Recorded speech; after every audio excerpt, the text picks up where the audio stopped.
I'm here at Orchard Beach with Grace Marrero. She is currently running for borough president Bronx, in the Borough. Bronx. But we're here for a pretty serious occasion. We're here to have a memorial for Charlie Kirk here at Orchard Beach. We just held the memorial that you, I believe, had organized, and you spoke, and several other people spoke. But I wanted to ask you to say a few words about what your thoughts are about Charlie Kirk and his legacy and the moment that we're in right now. Thank you so much for doing this. I appreciate it. But yes, the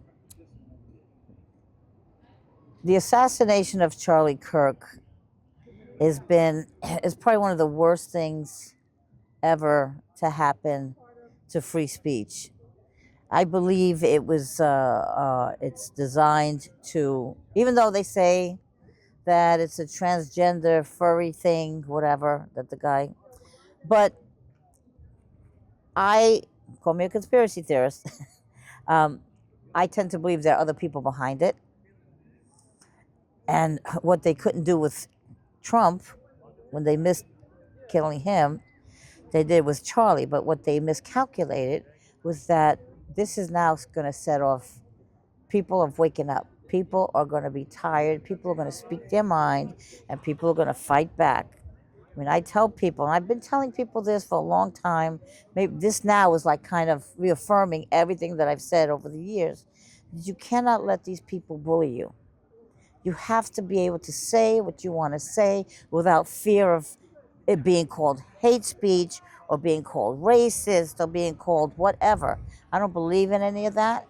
You have speech or you don't have speech. There's no such thing as hate speech. That started back in 2008 when Obama came on the scene. That's when all this stuff started. If you go back and research, that's when all this started. And look where we're at now. People are afraid to open their mouth.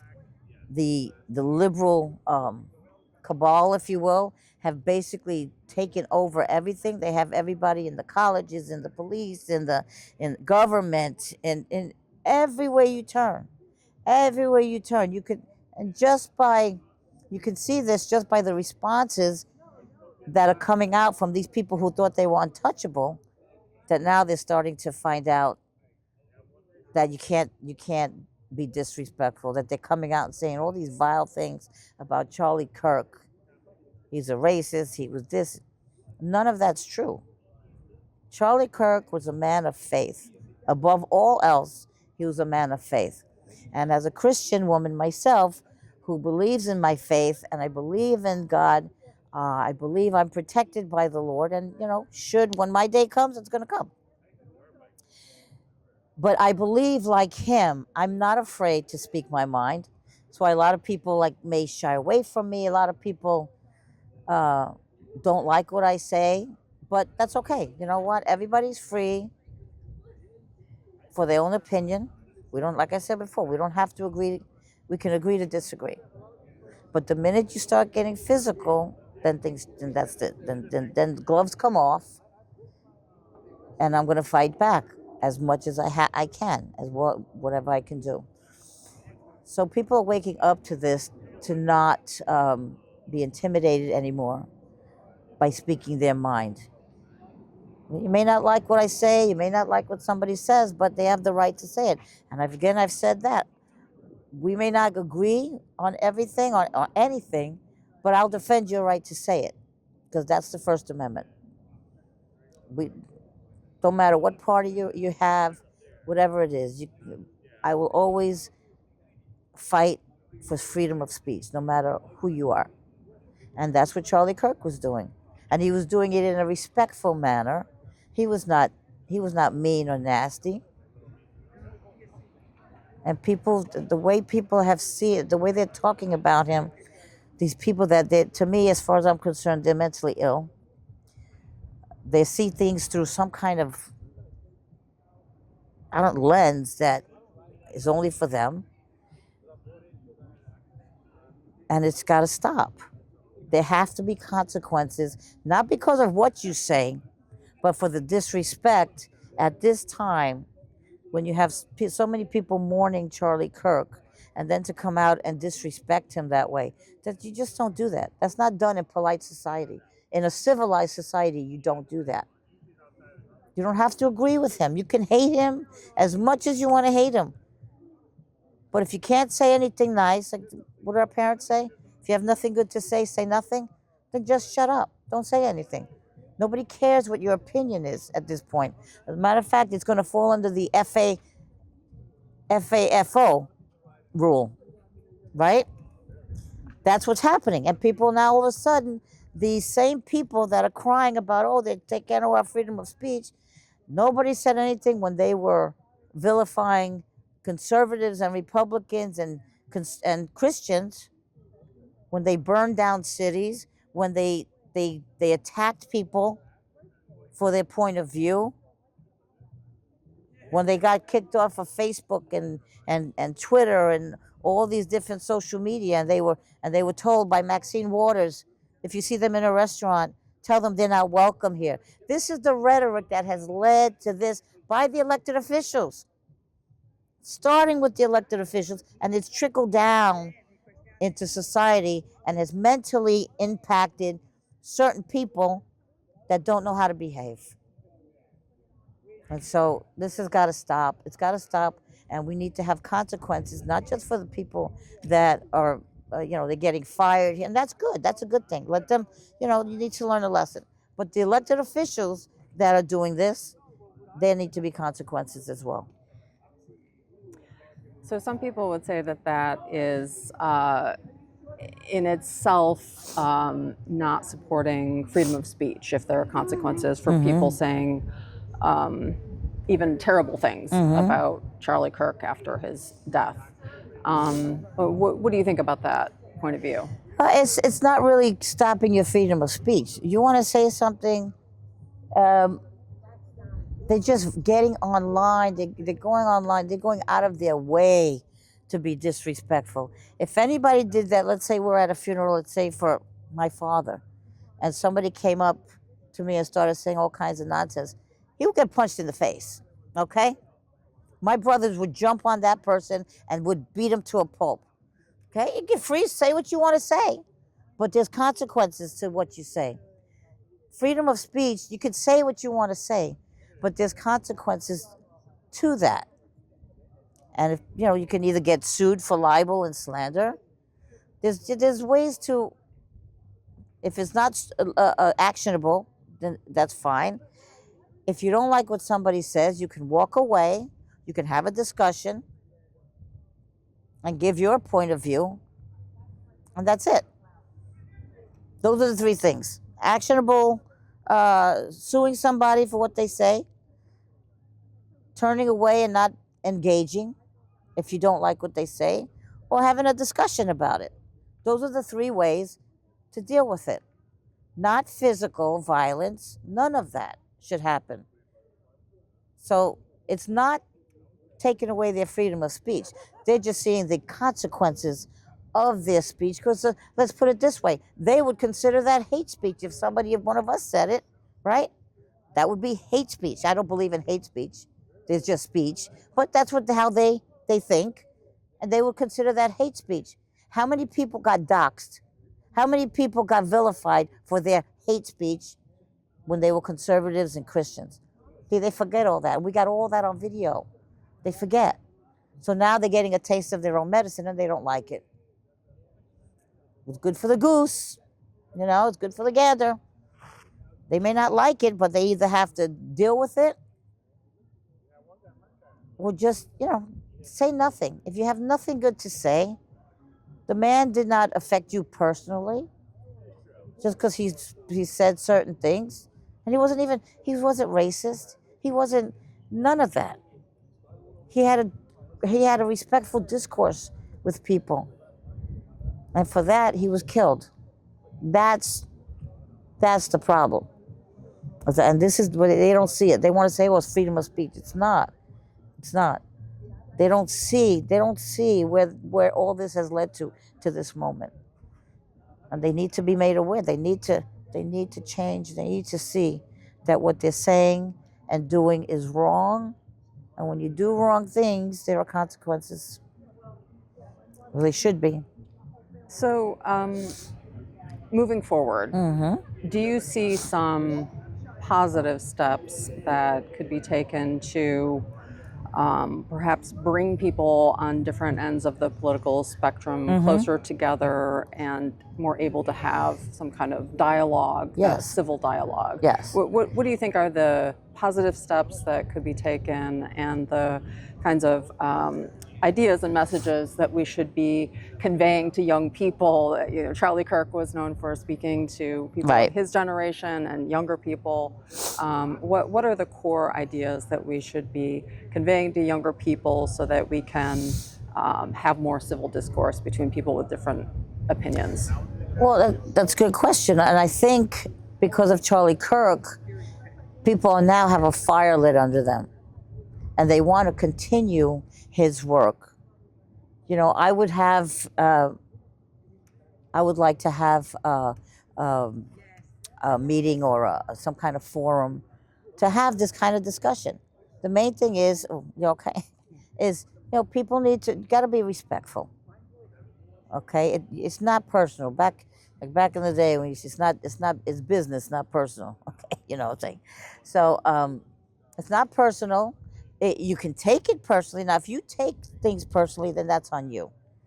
Okay, even if it is meant personally, you have to let it roll off your back like water on a duck. You cannot take that to you, because that again goes first to, as a Christian, you don't take that personally. You just don't do it. You want to be respectful, and I would like to have some kind of a forum, a town hall, or something where we could discuss this, and especially with like the woman Miko with the 6 children. God bless her. Wow. I believe she can join Turning Point USA, because right now there have been like almost 100,000, 50 something, like half of like 50 something thousand people that are applying to have their own Turning Point USA chapters. Okay, so that's a good starting point. I think we should all, as whoever can do that, have that, especially to keep going with the younger generation. I don't know if they'll listen to me. I'm kind of a little bit older, but we need younger people to do it. And we see that there are people that are taking up the mantle of Charlie Kirk. So I think you're going to see a lot more dialogue. I think you're going to see things turning around, because people are going to be engaging. I don't think they're going to be afraid to speak what they have to speak. I believe this incident has shown people that you cannot be afraid to speak. And I've told this to people over and over. When you let them cower you, when you become afraid, they win. They win, and that's exactly what happens. You give them an inch and they take a mile. So if you don't say what you have to say and have a respectful discourse between people with different ideas, then we're doomed. Then we're doomed as a society. So, but I think we're going to see a lot of people stepping up to continue his work. That's the good thing. Starting with his wife. So we are here. We're about a month out from when voting starts in New York City for the election, because we have early voting, Right. of course.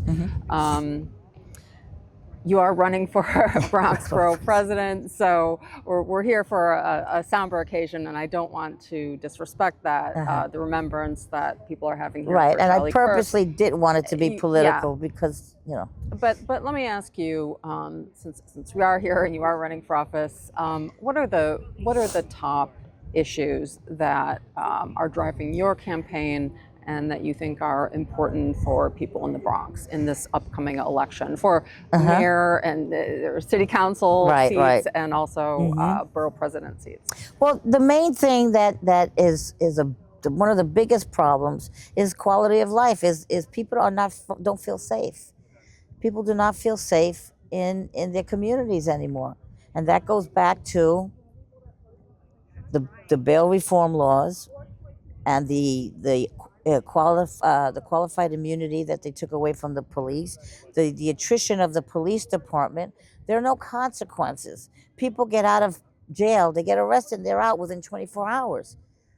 You have repeat offenders. That guy that stabbed that woman on the train, he was just released. He was in and out for like 68 times. You know, if you're out, I understand. I believe in second chances, but you know, I'm a third. I'm lucky if I don't do third. I do it twice. You mess up once, you get another chance. You mess up twice, that's it. Some people say three chances. Fine. You want to do three chances, but after the fourth, the fifth, the sixth, the hundredth, I mean, it's got to stop. There's no consequences for that. So that's one of the things. One of my things is that as borough president, I would fund. I would look to fund all the different community organizations so that they can hire their own private security. Because, right, let's face it, while I advocate for the police, I was on the 49th Precinct Community Council, I'm all for law enforcement. However, because of the laws that they have put in place from Albany and City Council, what they've taken away from the police are fighting blind and with no hands. They cannot do much of anything. And now they have this new thing called the Q team, the quality of life team. Now, instead, it used to be, it was NCOs, you know, the neighborhood coordinating officers. They've gotten rid of that now. Now it's the Q team. Basically handling the 311 calls, you know, not 911 calls. I mean, they'll handle 911 calls too, of course. But the 311 calls will go directly to them.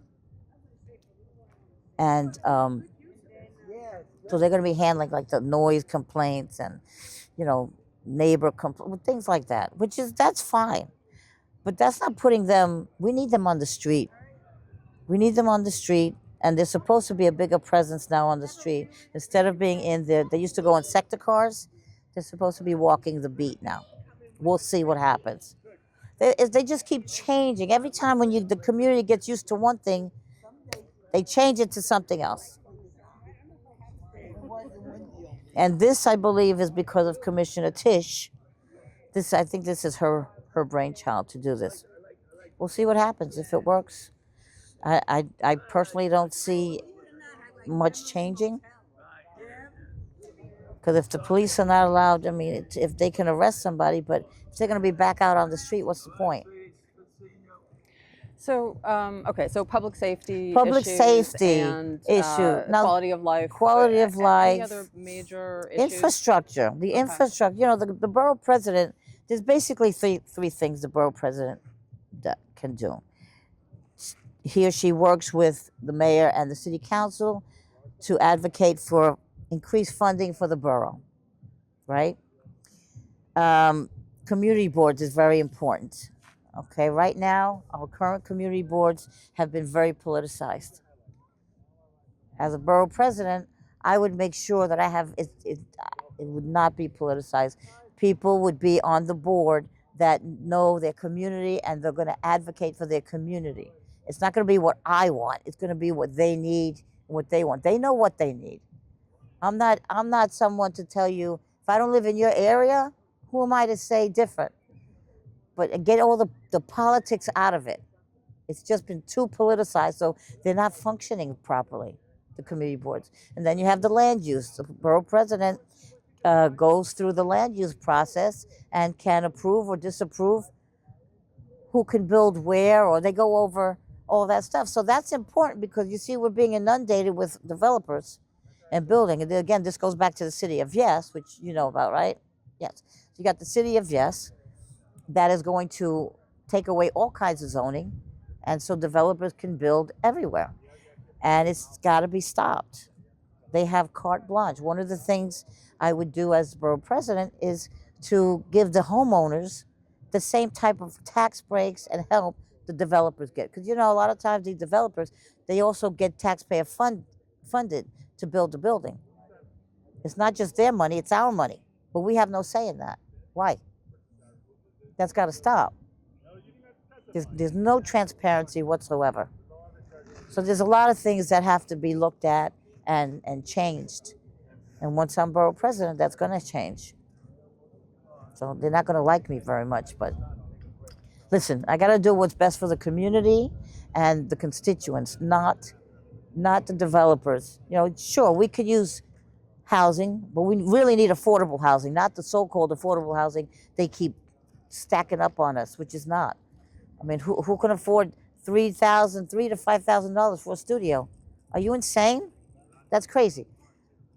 So that has to change. There's a lot of things that have to be looked at, and once I'm in, that's exactly what I'm going to do. Because people that vote for me, the people that are going to elect me, are the people who I would be working for.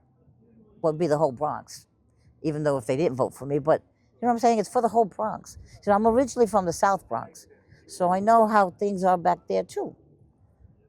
And things haven't really changed in the South Bronx. They've gotten worse. Even though you have Rafael Salamanca, says, oh, I've done this and that and the other thing. You know, it's just got to change. It's got to change. We need new leadership. That's basically it. Yeah. All right. Is there any, before I let you go, any final word that you would like to say about the upcoming election, and then also about Charlie Kirk? Definitely. Well, let me say about the upcoming election, what I tell people is that if you want to see change, if you really want to see change, you need to vote differently. I don't care if you like the incumbent. I don't care if you like the person running. Vote for somebody who's never been in office before. What do you have to lose? Because the ones that are in office now have shown us time and time and time again that they'll tell you what you want to hear, and then they do whatever they want to do anyway. They lie. They lie to the community. They lie to their constituents. And the only way that's going to change is if you vote differently. They'll give a lot of free stuff. They'll give out the free food here and the this, and to me, that's buying votes.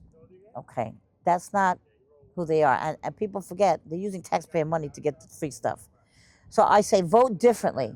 My motto is, if you're not at the table, then you're on the menu. Okay, think about that.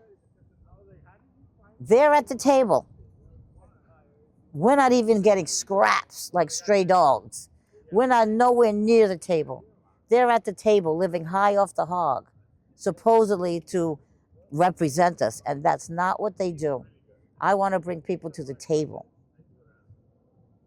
As far as Charlie Kirk goes, again, I pray for him and his family, that they find peace and strength in the Lord, and that his work will continue through all the different people that now have woken up to the real dangers that we face just by speaking. So I look forward to seeing a lot of people step up and continue his work. All right. Thank you Thank you so much. With me. Okay.